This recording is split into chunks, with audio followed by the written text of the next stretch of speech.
So I'm in Resolve Studio 12.5. As Mary mentioned, we need the full version of Resolve to support playback optimizations and various tools that we'll be using to dynamically preview footage and to track in Mocha and so on. I'm going to start with just a simple graphics project. So drop the BCC 10 effects browser on here and take a look at some of the various preset effects that are available, and we can dynamically preview the effects and play those back with live video. I'm going to be focusing today on video glitch, which emulates the behavior of old-fashioned broken analog videotape recorders, for those of you old enough to remember those days, as I am. And it's a good tool for giving a kind of edgy, kind of grungy look to graphics to bring them to life. So I'm going to go ahead and close the browser, right-click here, reset my node grade, and scroll down to the Stylize group. And in the Stylize group we can see BCC video glitch here. I'm going to drop that onto my graphics plate, and that's now applied with the default settings. If I scroll through, you can see that there's various types of analog damage like zits and line displacement, flicker, and motion. So if I drop into the effects browser here, I can load from the various presets here. I've prepared a preset myself and stored that in the browser, so I'm just going to go ahead and apply that. So I'm going to take you through some of the basic settings. It's quite a big tool, as you can see here, so I'm not going to go into everything, but the effect consists of 4 basic types of damage. I'm going to turn those all off, and now we're back to the original pristine image. If I enable block damage, you can see that adds the zits there. Shift is adding the horizontal line shift, and shake will add some instability. I'm just going to focus on a couple of parameters here, block damage and shift. I'm going to leave the shake and the flicker disabled for the moment. Now you'll notice as I scroll through the timeline, this damage fades on and off, and this is being controlled by a procedural animation curve. To visualize that, we'll go down here to the curve view and say let's render that over the effect. So if I turn block damage off and on, you'll see that the red curve shows us the intensity of the block damage over time. The green curve shows us the intensity of the shift effect over time, the line shift. So let's see how that relates to some of the controls here. So if I turn up glitch intensity, you'll see that the overall size of the curves gets higher, and if I change the randomness, you'll see that varies the intensity using a random algorithm. And if I go down to the block damage parameter and vary its intensity, you can see how that's just affecting the block damage parameter independent of the shift parameter. You'll notice the curves are weighted slightly differently. That's relating to the peak position. See, the peak position here for block damage is on 0. That means that the strongest amount of block damage occurs right at the beginning of the cycle here. The cycle consists of two things. That's an interval. That's the time in frames between each sequence, and the duration, which is the length of each sequence or cycle, and this can be varied overall. So in this case there's an interval of 65 frames between cycles lasting about 77 frames, and the curve shows the time weighting there. So if, for example, I go to block damage peak position, and change that value, you'll see the time curve changes. So now when it's at 100%, it peaks at the end of the cycle. If I put it in the middle, it peaks in the middle. And I'm just going to go up and add a bit of overall randomness to the intensity. And as you can see, when I'm parked on a frame where there's a level in the timeline, there's not very much effect. But then if I go to a peak, then you'll see the effect is much more intense. So I'm happy with that. Now I want to apply this over a background. So we're going to take a look at compositing within the node tree in Resolve. There are a couple of different approaches to layering up in Resolve, and I'm going to approach keeping everything in the node tree where we can control it within one view. So if I go to my media library, you'll see if I look at my my sources folder here, you can see the background that I intend to use has got a special little icon here. This has been imported into the media bin as a mat. The way we do that is if I select another clip that I want to import as a mat, if I right click here and say add to media pool as mat, that content is added as a mat. It's got the little mat icon there. So these two will be available to use as track mats in the composition. So this way we can sort of cheat to bring them into the node tree to work with them. So if I right click on here and on the node and say add mat and then go down to track mats, you can see two mat clips are available here. So if I add that in as a mat, this is now used as a mat input. This is an external mat. This is the red, green, blue and luminance channels, so you can use disco mats with different intensities in each of the RG and B channels, and you can use the overall luminance. What I'm going to do here is to select that I'm going to select that connection and backspace to delete the connection to set that free. And likewise I'm going to break the connection to the output, and I'm going to right click here and add a node and select that one, right click and add a layer mixer node, and this one will go in as the background clip, and then my graphic clip will go in over the top of that and feed into the output. I'm just going to go back here and turn off the curve view because I'm done with that. And now if I double click here and then go to my key output gain here and set that to 0.5, you can see that's half mixed over the top of it. So we'll just set that back to fully opaque.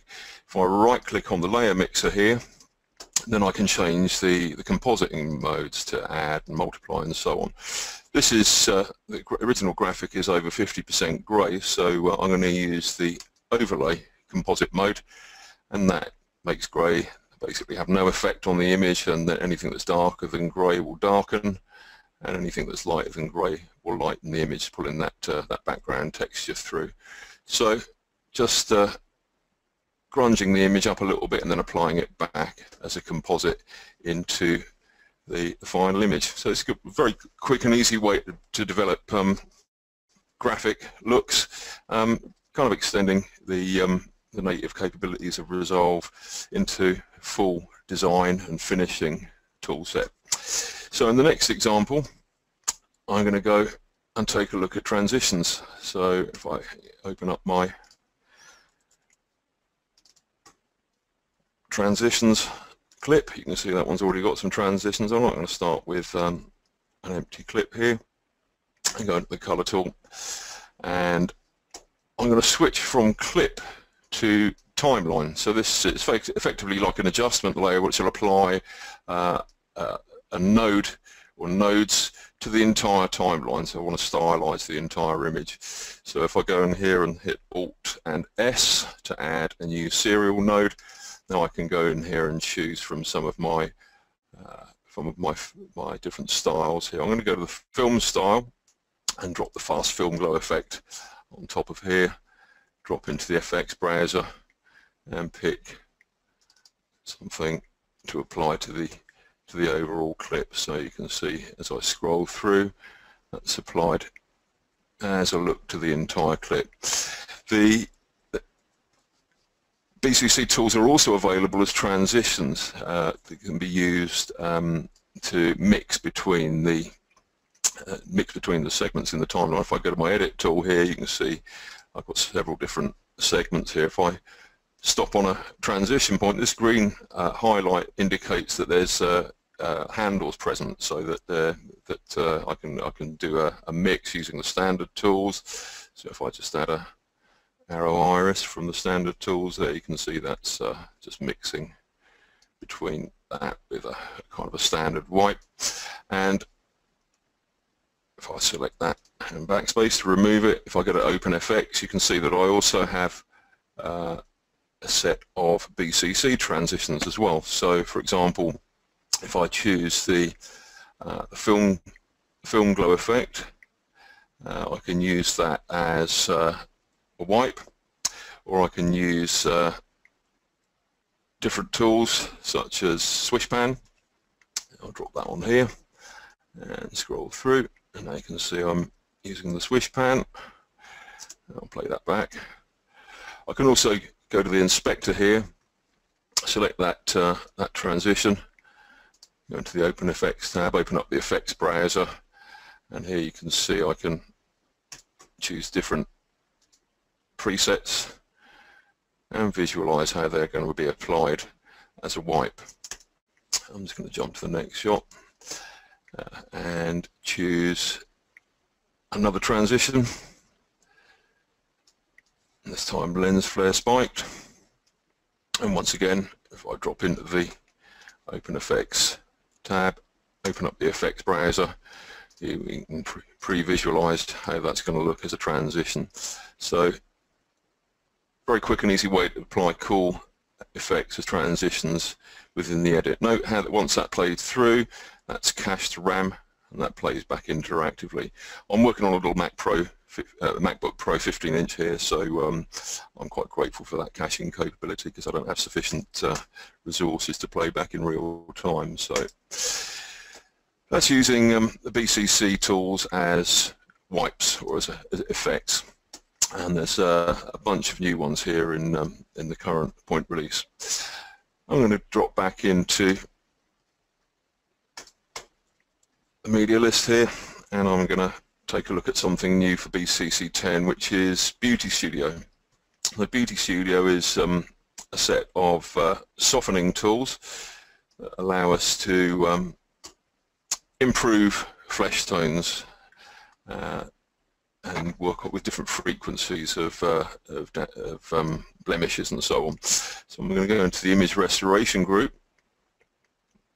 and select Beauty Studio and drop this in, and we just toggle that. I'm going to zoom in a little bit here. We just toggle that on and off with its default settings, before and after. You can see it's an improvement to the flesh tone. We can refine that obviously by working with the smoothing settings here. We'll return to those in a moment, but I just want to fix the key, because if I take a look at the mat's not quite perfect here. By default, the pixel chooser is engaged in the Beauty Studio tool, and if I twirl open the pixel chooser mat, we can see the colour that we're keying off. That's a typical European flesh tone, which needs tweaking for this lady, obviously. So if I go here and sample and pick the highlight colour from the flesh tone, and in colour B, pick the shadow colour for the flesh tone. If I now return back and look at my matte, you can see I've got a more solid matte now, because that's been customised to her particular flesh tone. I'll leave the matte view on. I'm just going to go and start tweaking the matte control. So in the matte group here, I can work with the hue, saturation and luminance, softness and tolerance. So I'll soften the hues a little bit just to get a bit bigger color range. If I clip the blacks, and I'm raising the threshold below which we'll see a black matte. And conversely, if I clip the whites, I'm lowering the threshold above which we will have a white mat. And choke can either erode into or grow the mat, a little bit like grow and shrink on Photoshop, just to take some of those fine details away. So now I've got an acceptable mat. If we toggle this off, now we can see that Beauty Studio is working within the flesh tone of this particular talent. So I will now refine the smoothing parameters. So the master amount of smoothing, if we back that off to 0, you can see that that has no effect at all. If I overcook it, now she looks like one of the Desperate Housewives. I think we need to go for something a little bit subtler than that. So if we now take a look at the weightings on the different frequencies, smooth smallest details, if I back that off, you can see, if I just zoom in here, you can see the pores in the flesh tone being smoothed out quite subtly. Take that down to 0 and then back up. And depending on the number of detail levels I select here, I'm going to select 3 detail levels.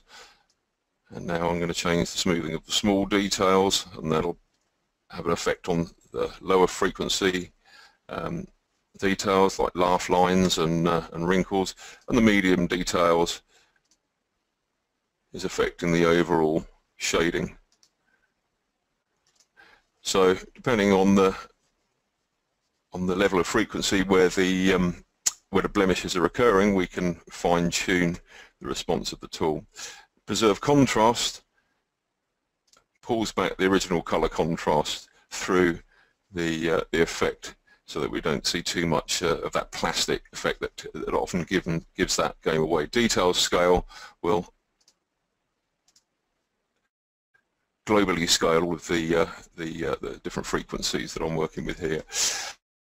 An effect that's not usually asked for by models is taking this into a negative value.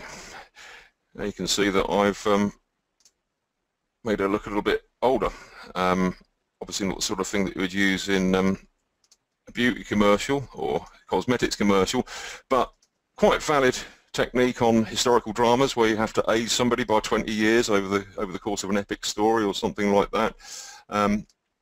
We can apply digital makeup to make people look older as required. So in this example, I'm working simply with a key which is pulled from the flesh tone of our talent here. In the next example, I'm going to try something a little bit more challenging. What I want to do is work with the flesh tone of the lady here, but I'll need to track a mask, and I've made life difficult for myself because the mask that I'm going to track is being occluded. So we'll need something a little bit more functionality than just a standard point tracker or area tracker. So once again, I'm going to apply the Beauty Studio plugin, and you'll notice in a lot of the effects now we have the option to launch Mocha. Mocha is now available as a holdback mat for our effects within BCC 10, and now that V5 is shipping, it's also available as a plugin so that you can apply the full Mocha tool set, not just the roto and the track tools, but also the remove and insert tool directly from your application timeline. So this is basically a cut down version of Mocha that allows us to draw shapes and to track those shapes. What I'm going to do here is create an X-spline object. So I'll go here and just plot the corners of the area that I want to work with, and when I hit the letter, I can either hit the first point again, or I can hit the letter C on the computer keyboard to close that shape. So an X-spline shape is actually quite a powerful tool for creating nice smooth curves with a minimal number of points. What I'm doing here is just taking hold of the tensioner there and changing the tension on the spline. If I relax it, you'll see that it becomes more of a curve. If I lasso all of the points and relax them, you can see that they're all curves now. Then I can select the individual points and drag those around so as to create an area to track. And I'm taking a bit of care just to get some border on there. It's always good to get a little bit of high contrast border on things so that that will track a little bit better. Something else I'm going to change here is the number of pixels that I use to track this image. I'm going to increase that a little bit, and I'll set that to 45 in this case, so that's going to use 45% of the pixels that it can see in that image. So I'm going to go ahead and track that. So I'll look at my layers list here. You can see this layer. I'm going to give this a descriptive name. This layer is enabled for tracking. That's an important thing to watch out for. If this cogwheel is highlighted, this means that it will be processed and tracked. So I'm going to go ahead and start tracking that move. And I'm going to let it continue until the foreground candle here starts to disturb the track, and this is what we would see happen in a typical area tracker. If something occludes our target, then it's going to cause an issue with the tracking. So now it's starting to lose the tracking a little bit. With Mocha we can go in and modify the shape at any time and continue the tracking again, and the resulting track will not be affected. But what I'm going to do here is save myself the trouble of doing that by creating an occlusion mat for this candle. So I'm going to go ahead and make this time a Bezier spline,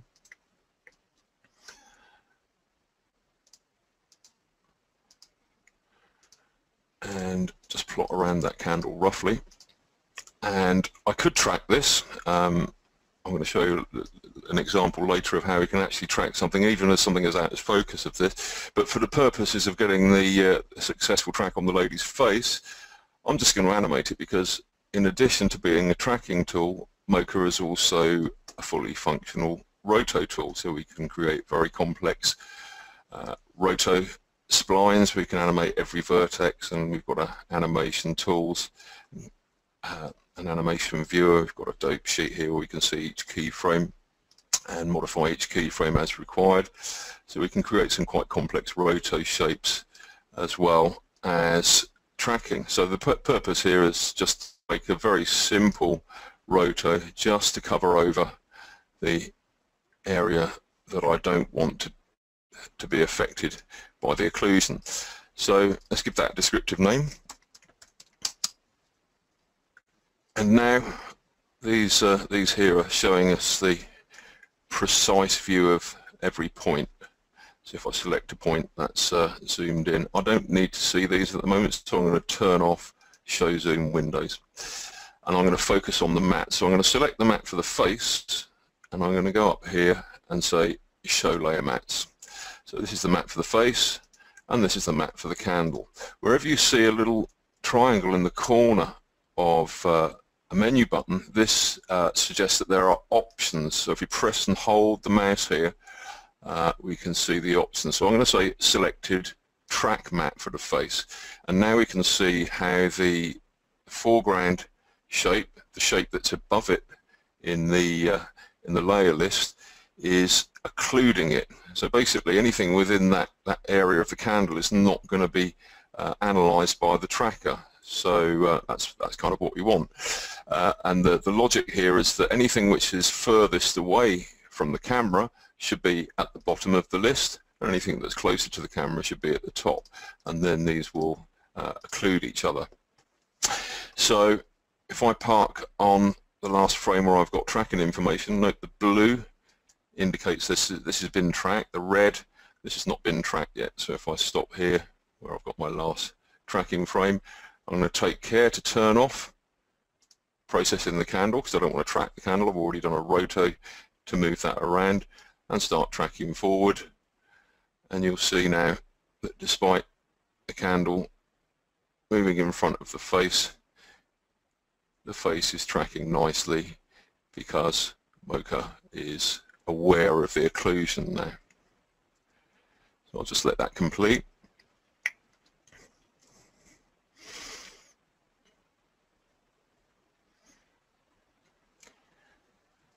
And as I say, at any point you can stop and modify your shape and create shape keyframes. The little marks here indicate shape keyframes because I've got auto key enabled here. So every time I change something we'll get a keyframe. So now I've got a working mat here. I'm going to go to my candle here, hit Control A to select all of the points and go to the edge properties and change the edge width. I'm going to dial that back to at -30 here and hit set, thereby setting the soft edge on all of those points to this value. I can move the points around individually. I can pick a point up and move it. Once again, note the triangle in the bottom right hand corner to indicate options. If I go press and hold, you can see the options here. If I press the option here, you can see the option pick any. This means that I can pick the outer vertex independently of the inner vertex. As I say, some very powerful roto tools in here as well. So now the candle's got a nice soft edge. Now I want to go back to my layer list and select the face mat and soften into that a little bit as well. So once again, I'm going to hit Control A to select all the points. Note how they've gone red now. And in the edge properties, dial back the softness and set the edge softness for that. So now I'm going to go back to my layer list and say I would like the candle, change its properties to subtract from the composition. Okay, so if I just go back now and look at the regular mat view, you can see that the candle is acting as an occlusion mat in there. Notice I've got some keyframes in there as well. So I'm going to, for the candle, I'm going to remove all keyframes. So if I now want to use that as a mat, I can go ahead and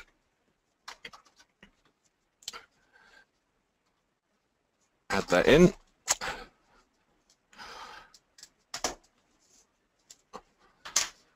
Just got my mouse back.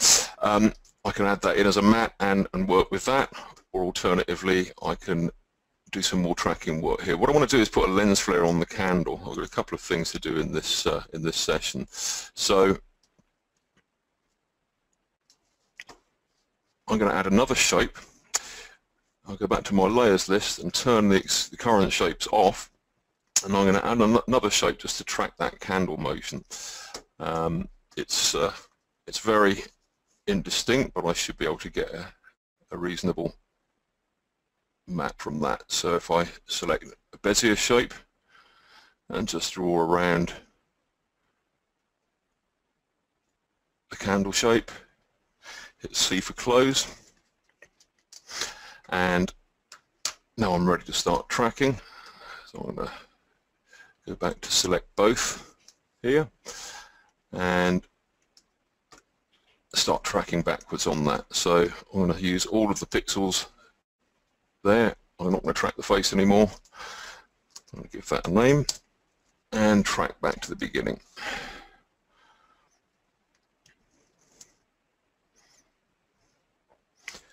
So what I might intend to do here is make a track just for a single point to control the position of a lens flare. If I go and turn on my surface view here, you can see the corner pin object that I'm working with.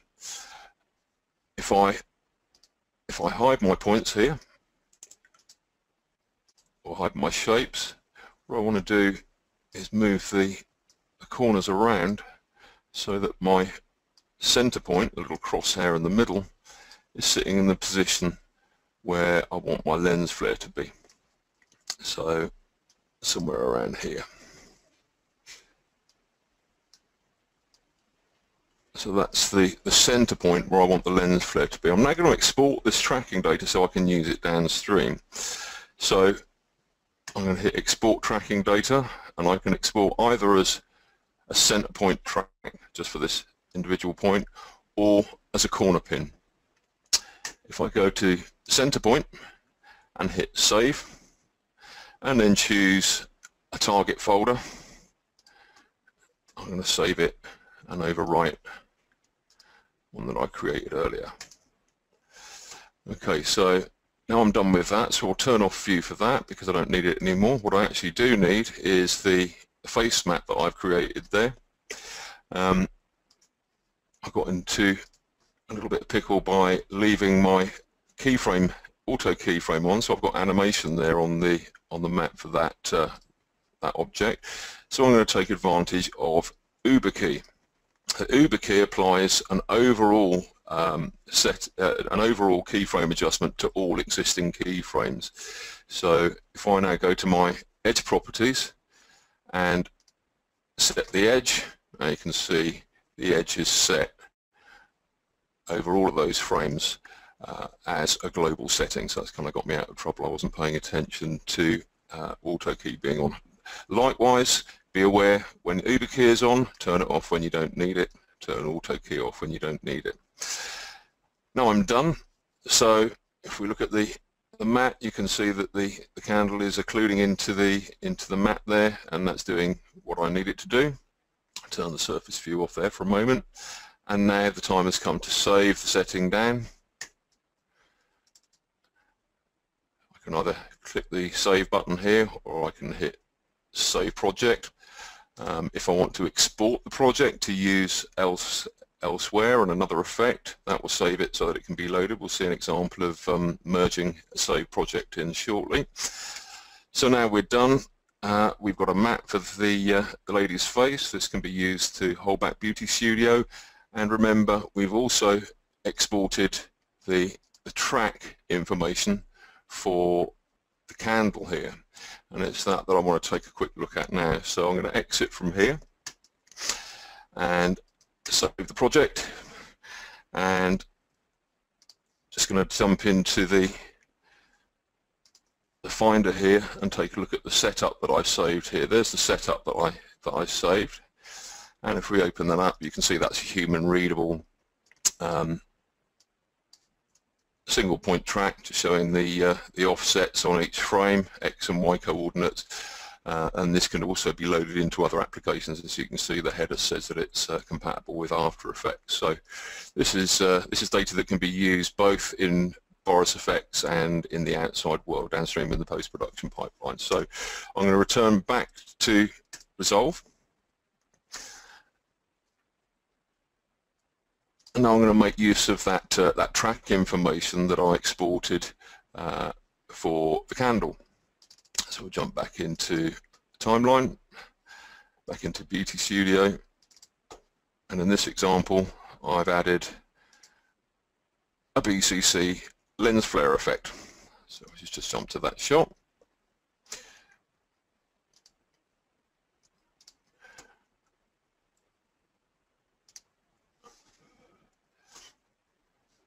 So there's the lens flare effect. At the moment the lens flare is not really going anywhere. So if we open up the settings for BCC Lens Flare 3D, I'm going to scroll down to the bottom of the tab and open the motion tracker. So this is where we can apply the motion tracker, either use the integrated motion tracker or import motion tracker data from outside.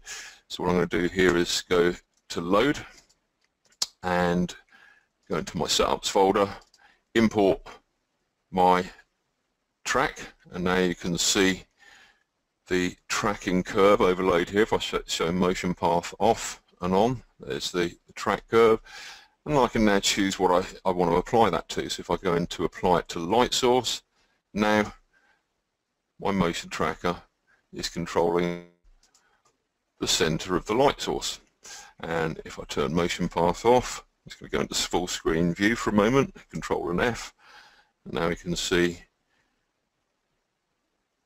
despite that being a very blurred, soft area of the picture, we are able to track that and then export that tracking data downstream for use in other BCC effects.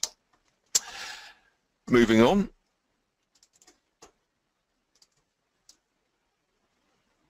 In this example, I want to put these guys in a new location. And I'm going to be using the Pixel Chooser together with the native functionality of Resolve. Of course, Resolve is a color correction solution. It has some good shape tools and some good keying tools, but we can also use the power of Mocha to enhance the native functionality of Resolve, and that's what I'm going to do here. So if we go into the editor here, you can see that on layer 1 we've got our background clip, and on V2 we've got our guys. My goal is to rotate these out and put them on the new background. So I'm going to go into the color tab here and scroll down to the key group, BCC key and blend, and in here we can find the standalone Pixel Chooser.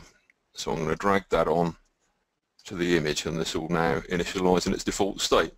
So why are we seeing a black and white matte? This is because the output of the Pixel Chooser is set to black and white matte. So if we say output an alpha channel, now it's keying it over black. So where's V1? V1 is below, so we'll need to add an alpha output and then connect the alpha output from the current node to the alpha output for this video layer in the timeline. Still no sign of the underlying background. Why? Because we need to use the OFX alpha. So if we right click here and say use OFX alpha, now we can see our guys luminance keyed over the background. Why are they luminance keyed? This is because the Pixel Chooser matte has defaulted to using the Luma channel. So I can pull a key, use the luminance, or in this case I want to use no key. I want to use the Mocha mask. So I'm going to go ahead and launch Mocha. I don't plan to bore you with drawing these masks again, so I prepared some already. So I'm going to go to the File menu and hit Merge Project. When we export a project, it can be merged back in to another Mocha Pixel Chooser anywhere in our node tree. So I'm going to hit Open, and there's our map. You can see I've already done a little bit of roto and tracking to move these around. I'm just going to select my foreground guy, select all his points. This time I'm going to take care that Uber key is on and auto key is off, and I'm just going to make a small adjustment to the edge softness, make that a little bit softer, and hit set just to match his focus on the foreground there, something like that. So now I'm done. I can save that down and exit from there, and now our guys are composited over the background. Once again, if I switch to full screen view, Command F, you can see I've done a little bit of roto to cut them out. So Mocha in BCC 10 really opens up a lot of possibilities to work with the native tools in Resolve and enhance the functionality of Resolve as a full finishing and compositing tool. Finally, we're going to take a look at graphic design using Title Studio. So I'm going to start with my base layer, and just to point out that we need another layer to work with Title Studio. Just to illustrate that, I'm just going to go in here and find the 3D Objects group and add Title Studio to the composition. So Alt-S for a new serial node and drag that in. Okay, so the way the alpha is calculated in Resolve, this is now being cut out and basically composited over the layer below, which is empty. So I'm going to go and undo that, go back into the edit, and I want to create a copy of this layer to apply that to, and then key down to the layer below. So to duplicate a layer in the Resolve timeline, it's Alt and drag, and now we've got two copies of this layer with its effects. Now I'm going to go back to colour, and if I go into the timeline, here we can see the orange highlight indicates the layer on which I'm working. Both layers are identical in this case, but I want to apply it to layer 2. I'm going to hide the timeline again now, and Alt and S for a new serial node. Drop Title Studio on here, and as in the previous example, we now need to connect the mats up properly, so we'll add an alpha output, connect the output from Title Studio, right click and say I would like to use OFX alpha, and now we can see the default setting applied over the background. So I'm going to launch the UI window. Okay, so this is basically going to take me into the Title Studio proper. So Title Studio is really a kind of self-contained 3D compositing environment. What we see here is just the default object, which is some text saying Boris Effects, and all of this is within a container. And if I select, for example, the Boris Effects, you'll see that's now selected in the animation tab here. Here we can see the animation timeline for that. If I select the scene, we can see the controls for the scene, such as the camera that's looking at the scene. The background clip is always perpendicular to the camera. We can go into the lights here and start moving the lights around. So as you can see, this is a kind of a 3D compositing environment with our clip below forming the background.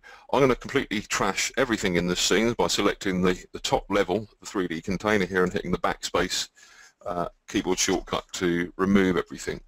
So now we've got an empty slate. So I want to start adding content into the scene. So this little TV monitor here, this little icon with the color bars, is where we add new media, and the little triangle in the bottom indicates that there's some options available if you press and hold the mouse. So what do we want to add? Let's start with some simple flat text, and the flat text by default says Boris Effects. We can change the size of the text and the font and so on, and we can also import files. So I'm going to start really by looking at how we can make a credit roller. So I'm going to go ahead and hit import file. I'm going to go to my setups directory and select an RTF document. You can use text documents as well, but RTF document already has the formatting in here. If I go ahead and open that document, you'll see that that's now been loaded with its font and colors. I'm going to go in here and hit Control A to select all of those. Here we can change the font.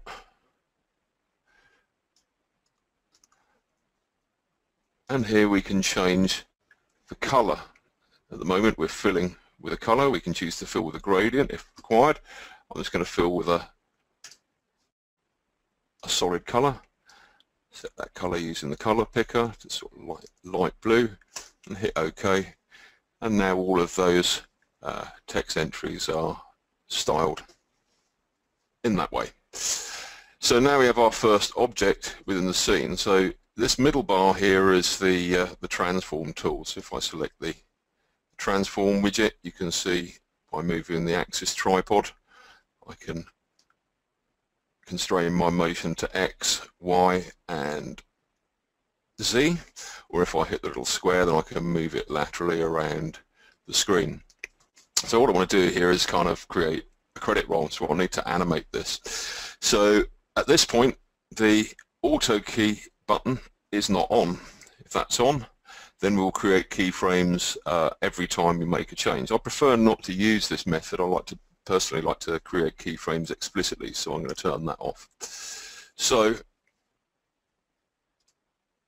here's our text layer, and here are the controls for the text layer. So as well as being able to move things around using the on-screen widget, we can enter them explicitly here as well, or we can scroll them here. And what I'm going to do is I'm going to go into the keyframe box. These little squares here indicate the keyframe type that's applied here. There are no keyframes currently active on this parameter, so I'm going to go here and I'm going to press and hold and select linear to set a linear keyframe for the Y position at this point in time. So now I'm going to scroll so that we can see the topmost entry in our list, and now we have a keyframe for that value. Why is it moving? This is a kind of a unique behavior of Title Studio. Note the circle here for a keyframe at the start, and there's another circle for the keyframe at the end. This is a unity frame at which everything returns to its default value. So be aware that there's always a keyframe at the start and at the end of the timeline. If I trim this back, then this will disappear after that point. So this kind of works like trimming an edit. But we want this to be visible throughout the timeline, so I'm going to trim it all the way back. And this is a unity keyframe, so this will return to its default value at this point in time. So what I want to do here, in fact, is about halfway through the animation, at 5 seconds here, I want this to scroll up to reveal the bottommost text entry. So I've entered another keyframe here. Now I'll scroll up and choose the entry at the bottom. So now I've set another keyframe here,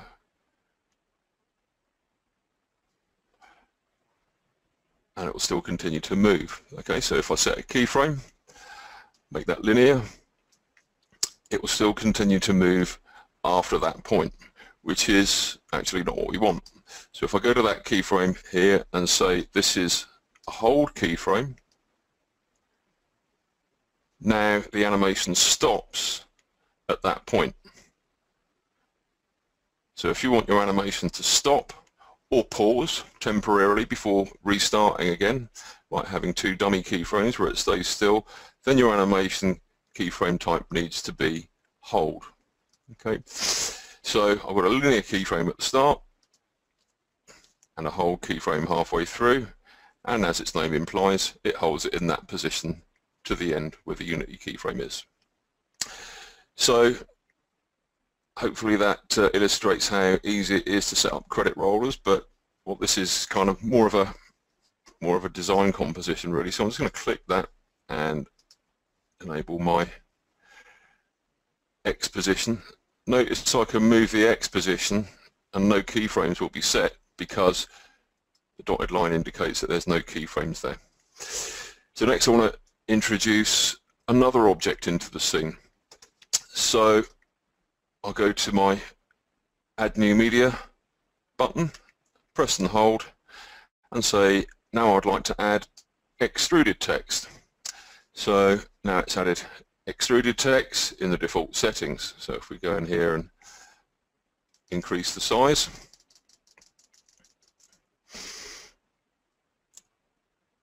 now we've got something a bit bigger and something like that. I'm going to go in here and type the title of our show, scale that down a little bit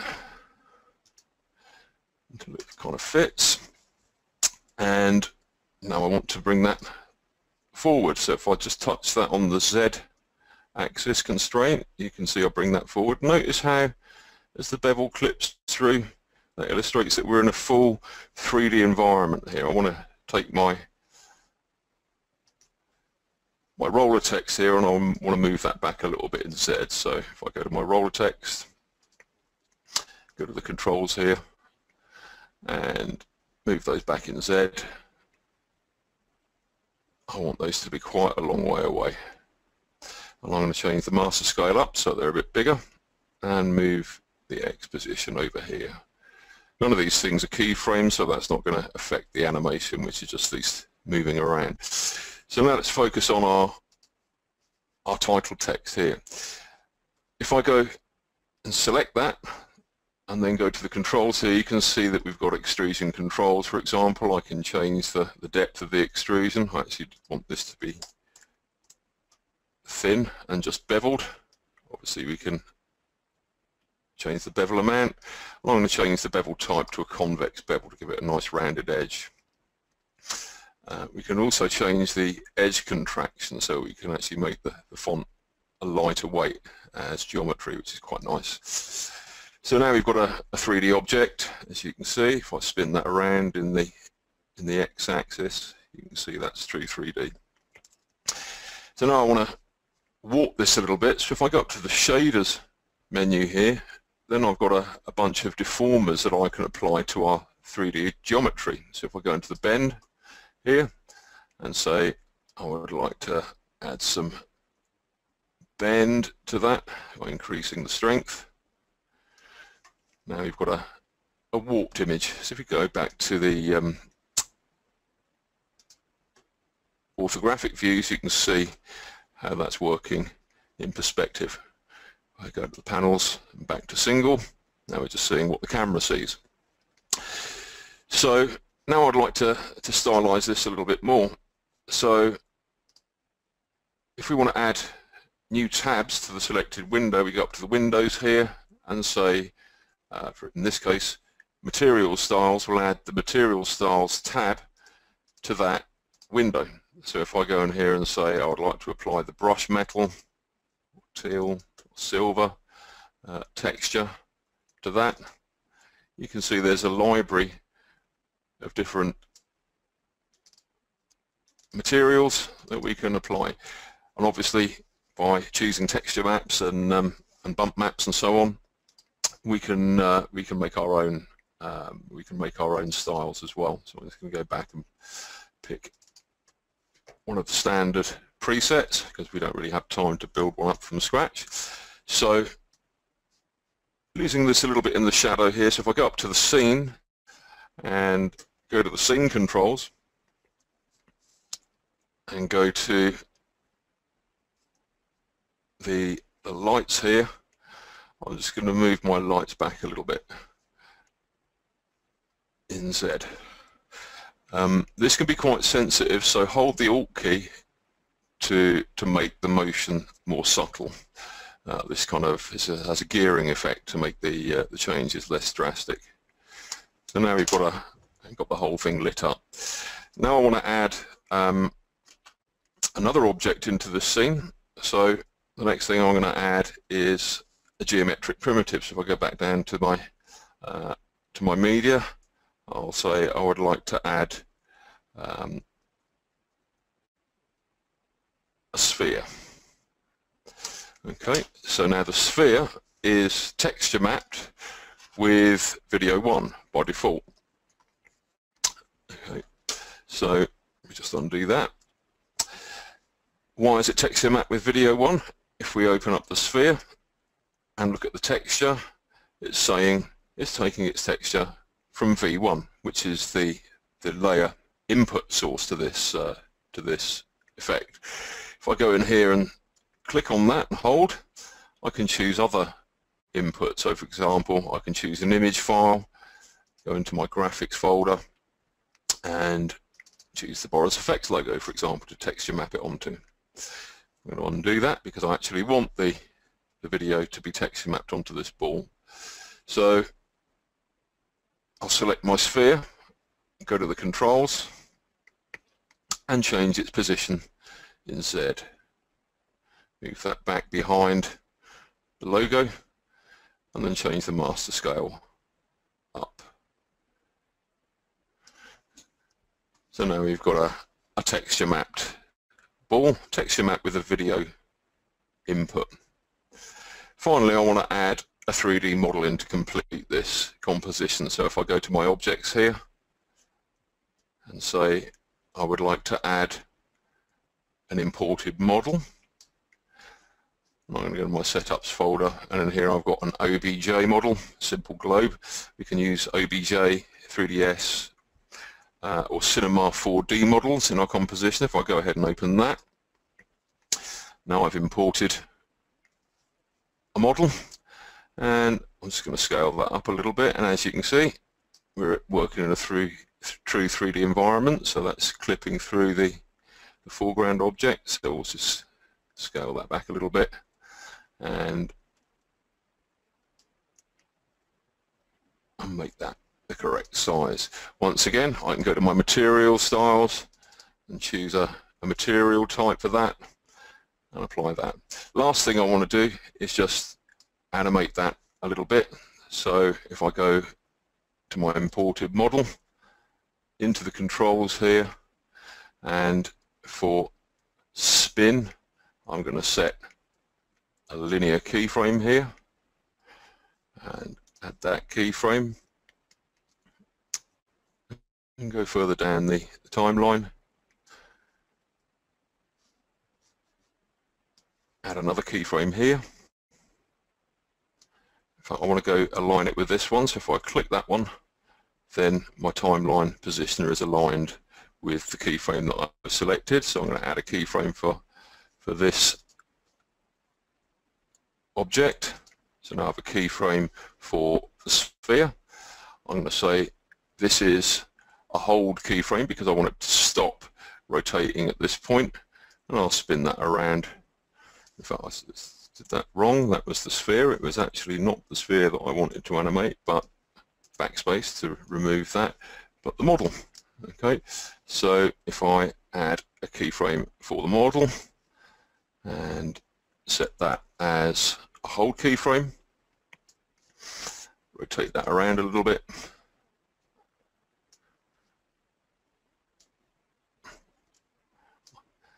and then go back to the start, and you can see that it begins rotating at the start. So once again, look from the orthographic views, we can see we've made a 3D composition and very simply combined a few elements to make a title graphic here. And if I apply that down, now that's applied within the context of the timeline. So for broadcast finishing and graphic design, this really opens up a lot of possibilities. As I say, it's more than a plugin really, Title Studio. It's a little self-contained 3D compositing environment. So that completes my examples for today. If you have any questions, please let the panel know. Thanks for your time and patience, and I'll hand back to Mary to wind up. Sure, thank you so much, Dan. We have one question right quick out of the questions panel. A user wanted to know whether or not the splines from the Pixel Chooser could be applied to a power window, and I don't think that's possible, but what do you think about that? As far as I'm aware, that's not possible. You can actually apply power windows to the OFX to hold back the BCC tools, but the complexity of the Mocha splines is possibly beyond the scope that the Resolve API allows for import at the moment. Okay, thank you very much for that. And then we also wanted to know, is it possible to use a matte created in Resolve from shapes as a matte for the Pixel Chooser that we've just seen here? That would be a question for Peter if he's on the line. He is. Let's see if he's available. And unmuted. Thank you, Peter. You're all welcome. Gosh, you know, I didn't think that was easily possible, but I mean, I think we could pipe in the output as a track matte, but we wouldn't be able to access the splines that way. Really, I think that the best way to do it is to use a Pixel Chooser with Mocha, because the splines in Mocha are just so easy to use and so so comprehensive that they would eclipse the need for the use of Resolve's power windows. At least in my opinion. I think I agree with that as well, Peter. Thanks very much.